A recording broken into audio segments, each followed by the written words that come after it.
date is Tuesday, April 29th. We're almost out of April, John. Can you believe that? God, time's flying. I can hardly believe it. It's almost May Day. Yes, my favorite day. May Day, May Day, May Day.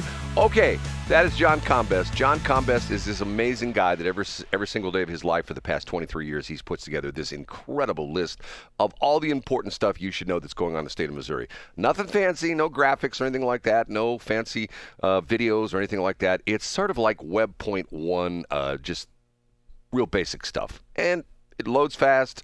You get the stuff you will need, and it's, everything you need. Now, what we do is we start the show off with this guy right here. What's your name again, sir? I'm Casey Kasem. And John counts it down for us as far as the top 3 items on his list today. And we start off with... In third place. Number 3 story today is a timely update based on what we discussed yesterday. And it comes to us from This Week in Missouri Times, TWMP Daily. Scott Fawn, Kelton Turner, Jake Croson had in the Senate's leader, Missouri Senate's Republican leader, Cindy O'Laughlin, to talk about a gamut of issues. The timely element is that Senator O'Laughlin discussed what we talked about yesterday, Brad, video lottery terminals. You'll hear the acronym VLT a lot. They're those gaming machines that you see in certain gas stations and players' lounges across the state of Missouri. Senator O'Loughlin's point was, hey, we don't think anything is going to pass in the Missouri Senate, despite the fact that the Missouri House passed a bill to put some laws and regulations around these, Brad.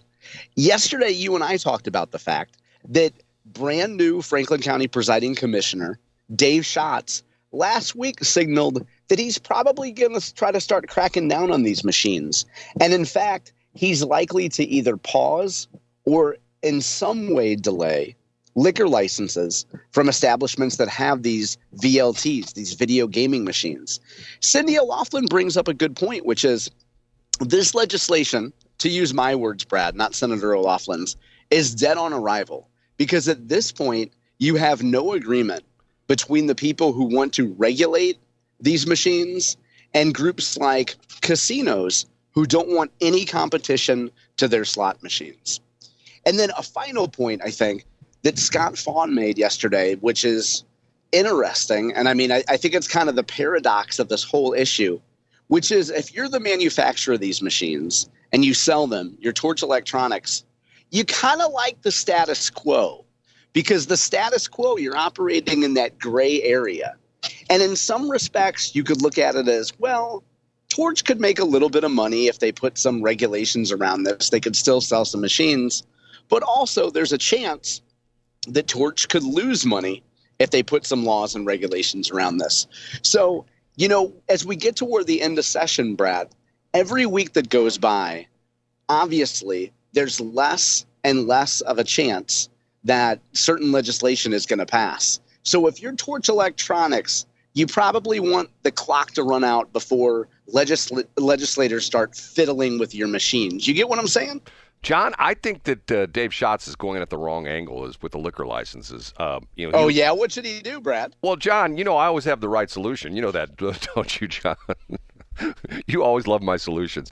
Since he's big on gas taxes, since a lot of these video gaming machines are in gas stations, what he needs to do is he needs to increase the gas tax on each of the gallons of gas that's pumped at these gas stations.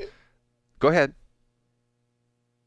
No, I was going to say, okay, I didn't follow that for a minute, but I think I get it now. So in other words, the Franklin County and Missouri is going to get their money somehow. So why don't we just stick it to consumers of gasoline, right? Right, because of the fact because the idea being is that the gas at the stations that had the video lottery terminals, whatever you call it, VLTs, would be more expensive than the non-VLT gas stations. So people would not go to those gas stations, and they go, oh, I'm not going over there. I have to pay the lottery tax on the gas. And so therefore people would not go to those gas stations, and then the gas stations owners would go, you know what, maybe it's not worthwhile for us to have these what do they call, VLTs, whatever. We're going to get rid of them, and we're going to drop the tax back down. Because he's good at that gas tax stuff. I mean, and think about it. How many people, the percentage of people on a daily basis who are buying gas as opposed to the daily participation of people going to bars. I think there are probably 10, 20, 30 times more people who stop at a gas station on a daily basis than go to a bar. What do you think, John?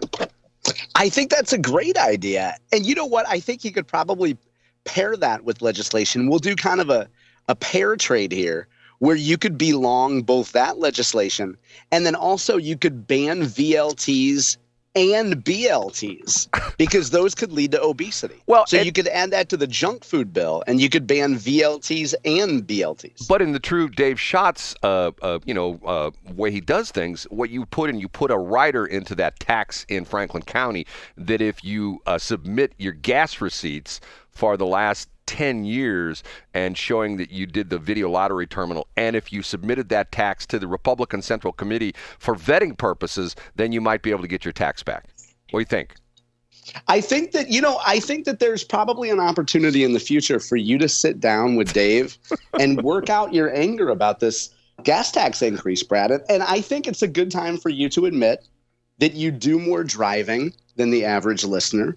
And, you've really been hit by that gas tax, Brad. I think we should admit your bias here. Well, John, this is what bothers me about the Republicans. They're against taxes, but yet they're not. You know what I'm saying? If anything, if the Republicans were true to form, see, here we go. This crazy thing where they sing like, well, in Illinois, the taxes are so. Well, you know what my response to that is? Guess what, We John? don't want to be Illinois. And if you want to be Illinois, move to Illinois. Right, exactly. And if you love the Europeans' health care and the fact they get 45 weeks of vacation every year, then move to Europe. Move to Europe. Right, Brad? It's pretty simple. You know what I mean? If you live in a bad subdivision and you complain about the fact that your sewers back up, then there's a subdivision down the street from you that's a nice subdivision, doesn't have their sewers back up. Move. Don't complain, just move. Right? It was just like growing up in Spanish Lake, Brad. You knew that there were some guys that lived on Claudine, and you didn't want to hang out with those guys. You know what I mean? They were on the wrong side of the railroad tracks. You wanted to live on east side Spanish Lake. We didn't have those fancy above ground swimming pools like you guys had. But you know what, Brad? We had a lot of love. We had transparency, accountability. That's what we had, Brad. Can I tell you a quick story? You mentioned swimming pools, and this is a true story. A friend of mine that grew up in NoCo with me was all excited because his dad bought him a swimming pool. And after he became an adult, he realized the swimming pool was one of those big galvanized cattle feeding troughs. You know what I mean? That you put water in for the cattle. You know what I'm saying? You buy. Is that guy's name John Combest? Because I told that story on the air before, Brad. We had a galvanized pool, and I thought we had made it. So was it really you, John? That was the guy I was talking about. It was really you. Yeah. I told the story about 6 months ago. Yeah. Oh, I was just giving a little bit. I was returning some of the John Combest ribbing that he puts at Brad all the time. Okay? Oh, Brad, I don't do any of that. You know what's not a rib? Some scam text in story number 2. Up a notch to number 2. Brought to us by The Whispering Gallery. And that's produced by the Missouri Times editor, Jake Crozen. Before I forget, Brad, if you want to subscribe to The Whispering Gallery, you can go to the Missouri Times website, scroll dodown to the bottom, look at the tab that says Whispering Gallery, and you can get in touch with the Missouri Times and sign up for their email list. So Jake's update this morning, the headline, Scam, Scam, Scam. Yesterday saw a slew of warnings from various Missouri departments over a wave of new scams being sent to Missouri residents. The Department of Revenue and the Department of Motor Vehicles both sent warnings about fraudulent text scams being sent out regarding, wait for it, Brad, unpaid tolls. The Missouri Gaming Commission also issued a warning about fraudulent websites claiming to be promoting real casinos in Missouri. Brad, you and I have touched on this before. I've gotten more unpaid toll scam texts in the last week than I think I got total all of last year, all of this winter. Well, John, I checked carefully because the ones I'm getting now are not unpaid tolls. They're unpaid traffic violations. Oh, well, but Brad, for you, those could be legitimate, right? No. No. Are you sure, Brad? John, Do you know about this Maryland Heights police story? Have you heard about this No, one? I don't. Okay, we'll talk about that in B Block. But seriously, the one I put it up on my Facebook page. It's not a toll. Matter of fact, I got it right here. It starts out by saying, right here, let me pull it up. And here, let me read this real quick. Come on, get to my page. Okay, here it is right here. I put it up on Saturday. I got one Saturday morning. Missouri Department of Revenue, final notice. This is your final official notice from the Missouri Department of Revenue regarding an unpaid traffic violation fine associated with your vehicle. So it's not tolls because, hold on a minute. I had to cough. Because in Missouri, if I'm not mistaken, we don't have any toll roads in Missouri, do we? I don't think we have any toll roads. That's correct. In I don't think we have a single one. Right. So when you get a thing from Missouri saying you owe a toll, you go, wait a minute, there aren't any toll roads in Missouri. So, but of course, I think Dave Schatz would probably want to put some toll roads in Franklin County. What do you think, John? I think you need to save that for your therapy session with Dave, Brad. I think you're doing a little bit of projecting there. Are we ready for number one? We sure are. The number one.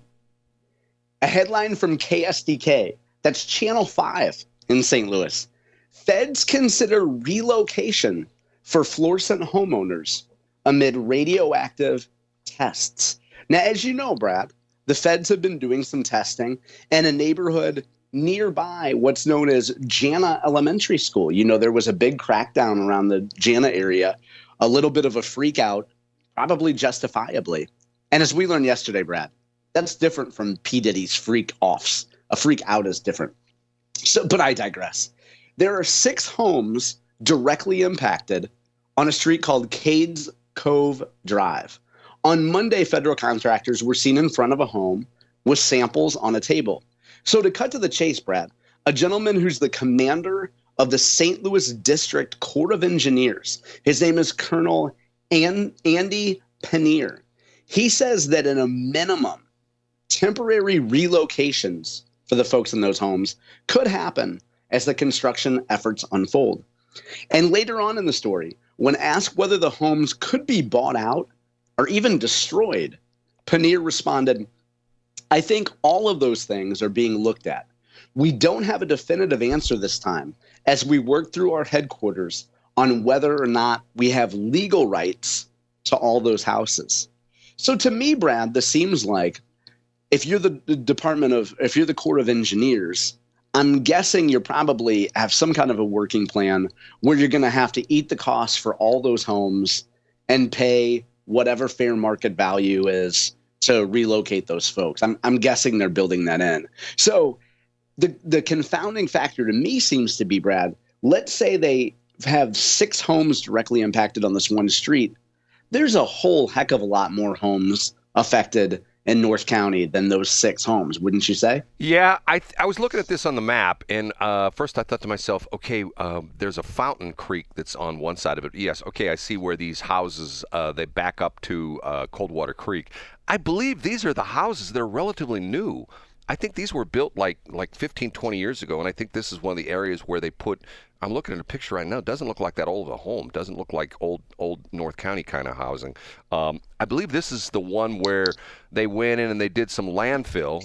They pulled an area out of the floodplain and they built the houses, because if I'm not mistaken, this is the one where they were drilling through the floors, the concrete floors in the basement, and taking samples out that way, essentially.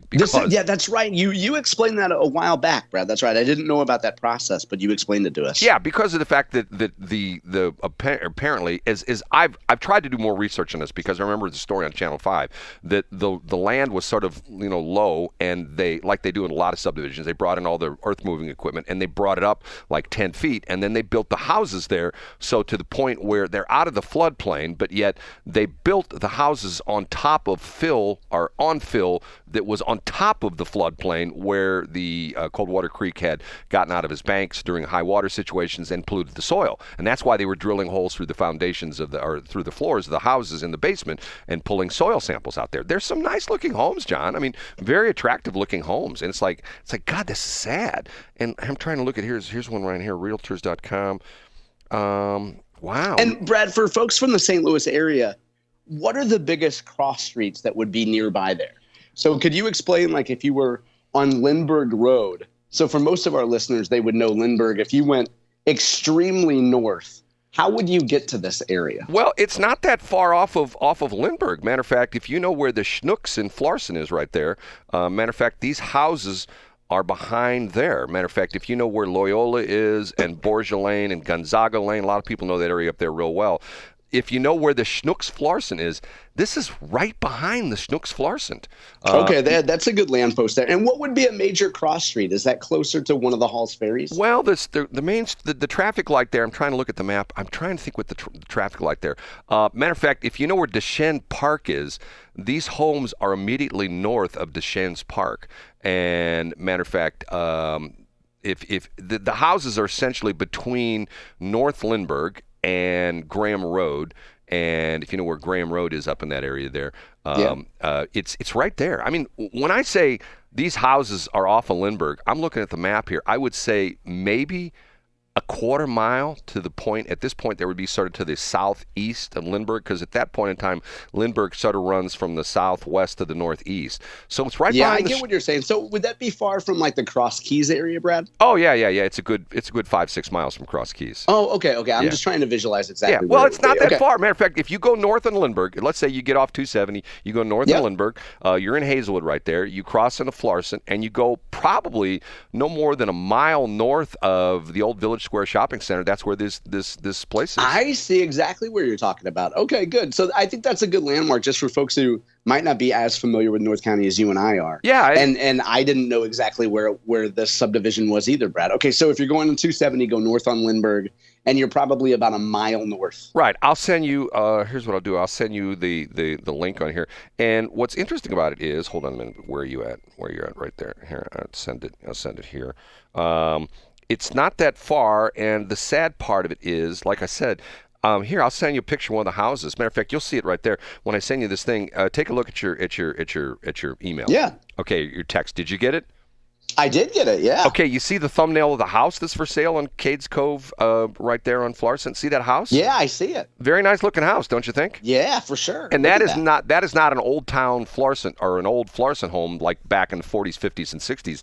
That looks like it was maybe late 90s, early 2000s as far as construction. Very much a new home. Yeah. So I guess the bottom line is the Corps of Engineers has to figure out, can you imagine the working document that the feds have between Weldon Spring and Coldwater Creek and the Jana Elementary School issue? Like, talk about a monstrosity of a project. Well, but don't tell that to Pete Buttigieg, because he says that the pollution is only by companies, that only companies have created pollution, and the federal government needs to go after these companies that created all this pollution all over the country. But of course, the federal government created this pollution, what, in 1943, 1944, 1945? And let me do my math. It's 1945, today it's 2025. Isn't that 80 years ago, John? That's only 80 years ago. You were just a tyke, Brad. You turned 10 that year. I did. You were in fourth grade. Right, I was in fourth grade. They hadn't even invented cursive handwriting yet. Oh, no, but we cursed quite a lot when I was in fourth grade. But that's a whole other story. Okay, because remember, I'm a NOCO guy. We curse a lot in North County. Okay, we're going to take a break. We'll be back.